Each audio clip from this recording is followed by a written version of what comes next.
আমি তাসলিমা, আমি 15 দিনের ভিতরে বিয়ে করতে চাই। আমার সাথে যদি কেউ যোগাযোগ করতে চান, আমার ফোন নাম্বার 01979। সুপ্রিয় দর্শক, এই মুহূর্তে আমরা তাসলিমার কাছে, তাসলিমা বিয়ের জন্য পাত্র খুঁজছে। সে ডিভোর্সি, তার আগে বিয়ে হয়েছিল। সে কেমন পাত্র চাচ্ছে আমরা একটু জানার চেষ্টা করব। তাসলিমা। জি আপা। ভালো আছেন আপনি? আলহামদুলিল্লাহ ভালো।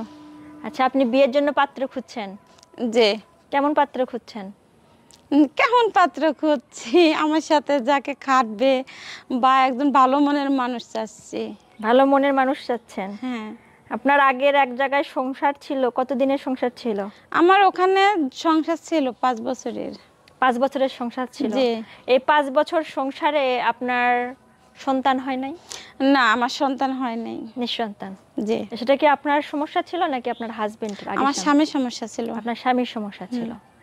আচ্ছা, তো আপনি আমাদের পেজে যেহেতু ইন্টারভিউ দিতে আসছেন, ঠিক আছে? জি।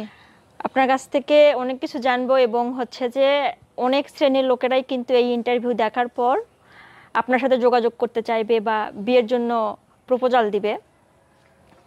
তো দেখা যায় যে একটা ইন্টারভিউ প্রকাশ করার পর, একটা পেজে ছাড়ার পর, আমাদের পেজে ছাড়ার পর, ধরেন প্রবাসী ছেলে দেশের বাইরে থাকে, ব্যবসা করে, চাকরিজীবী, ঠিক আছে? হ্যাঁ। তো এদের ভিতর মানে পেশাগত দিকে আপনি কেমন ছেলে চাচ্ছেন? এখন চাকরিজীবী হোক আর ব্যবসায়িক হোক, সমস্যা নেই। না। আপনারা কয় ভাই বোন? আমরা 2 ভাই 2 বোন। 2 ভাই 2 বোন। জি। আপনার বাবা কি করতো? আমার বাবা অটো গাড়ি চালায়, অটো রিকশা। অটো রিকশা চালায়? আপনার বাবা মা বেঁচে আছেন? জি, আমার বাবা মা বেঁচে আছেন। আচ্ছা, আপনার পাশে যে বাড়িটা, এই বাড়িটা কি আপনাদের? না, এটা আমাদের বাড়ি না, এটা আমার চাচার বাড়ি। চাচার বাড়ি? জি। তো দর্শক, তিনি কিন্তু একেবারে কোনো কিছু গোপন রাখছেন না বা হাইড করে কোনো কিছু বলছেন না। তিনি যা বলছেন একেবারেই সত্যি কথা বলছেন। আগের একটা বিয়ে ছিল, এটাও তিনি গোপন রাখেননি, তিনি কিন্তু প্রকাশ করেছেন। আপনার কাছে আর একটা প্রশ্ন আমার, আপনার পড়াশোনা কত দূর ছিল? আমি 5 পাস করছি। 5 পাস করছিলেন? আচ্ছা, আপনার পরিবারের লোকজন জানে আপনি যে আমাদের পেজে ইন্টারভিউ দিতে আসছেন? জি, আমার বাবা মা জানে আমি আপনার কাছে আসছি। আচ্ছা, তো আপনার কি কোনো চাওয়া আছে যে জামাইয়ের কাছে থেকে আপনি এটা আশা করছেন, যেমন সোনা দানা, গহনা প্রতি, টাকা? না, আমি আমার স্বামীর কাছে কোনো কিছুই আশা করি না। আমি একজন ভালো মনের মানুষ চাই। সে যদি সুখী করতে পারে তাহলে আমার টাকা পয়সা ধন দৌলত দিয়ে কোনো কিছুর দরকার নেই। তো আপনি কতদিনের ভিতরে বিয়ে করবেন?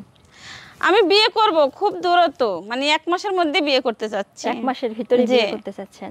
তো আপনার সাথে কেউ যোগাযোগ করতে চাইলে এই ভিডিও ফুটেজটি দেখার পর আপনি কি আমাদের মাধ্যমে তার সাথে কন্টাক্ট করবেন নাকি হচ্ছে যে সরাসরি আপনার ইমো নাম্বার? না, আমি আপনাদের মাধ্যমে যোগাযোগ করব।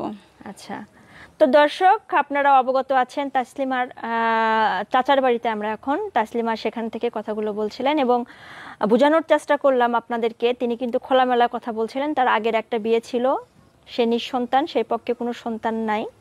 এখন সে বিয়ের জন্য উপযুক্ত পাত্র খুঁজছে। আপনারা ভিডিও ফুটেজটা শেয়ার দিবেন আপনাদের নিকটস্থ বন্ধু অথবা আত্মীয় স্বজন যারা যারা থাকে, ঠিক আছে, বিয়ের জন্য পাত্রী খুঁজছে, হয়তো বা তাদের এই ভিডিও ফুটেজটি দেখলে নজরে আসবে। আচ্ছা, আপনার কাছে আরও কিছু প্রশ্ন আছে। আপনার ডিভোর্সের পর কতদিন ধরে বাবার বাড়িতে আছেন? এই তো 1 বছর। 1 বছর? এই 1 বছরে কি পরিবারের লোকজন আপনার বিয়ে দেখে নাই নাকি আপনার পছন্দ? বিয়ে আসে কিন্তু বিয়ে ভেঙে যায়। বিয়ে আসে, বিয়ে কি সমস্যা? কারণ যে স্বামী চলে গেছে এজন্য। স্বামী চলে গেছে? তো স্বামীর তো সমস্যা ছিল, আপনি তো যতটুকু স্বামী চলে গেছে, সমস্যা ছিল, এখন স্বামী তো এটা মেনে নিতে পারতেছে না। স্বামী বলতেছে আমার সমস্যা। আচ্ছা, তো চিকিৎসা করেন নাই আপনারা? চিকিৎসা করার কথা বললে চিকিৎসা ওনাকে জল নিবার চাই, উনি যাইতে চায় না। তবে আমি বারবার ডাক্তারের কাছে গেছি, আমার কোনো সমস্যা নেই। সমস্যা নাই? ওনারই সমস্যা? হ্যাঁ, ওনার সমস্যা দেখে তো উনি ছেড়ে চলে গেছে। তো যাই হোক দর্শক, ঘটনাটা হচ্ছে এরকম যে আমার দোষ, আমি যেন কারুর কাছে এটা যেন কারুর কাছে প্রকাশ না হয়। সে কিন্তু স্বেচ্ছায় চলে গেছে আর কি তার কাছ থেকে, যদিও তারই সমস্যাটা ছিল।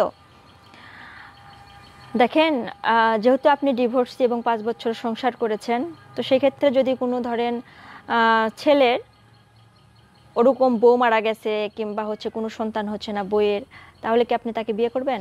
হ্যাঁ, বিয়ে করব, সমস্যা নেই। সমস্যা নাই, তাই না? না। দর্শক, সেই ক্ষেত্রেও কিন্তু কোনো সমস্যা নাই। তো আপনারা ভিডিও ফুটেজটি শেয়ার করে দিন।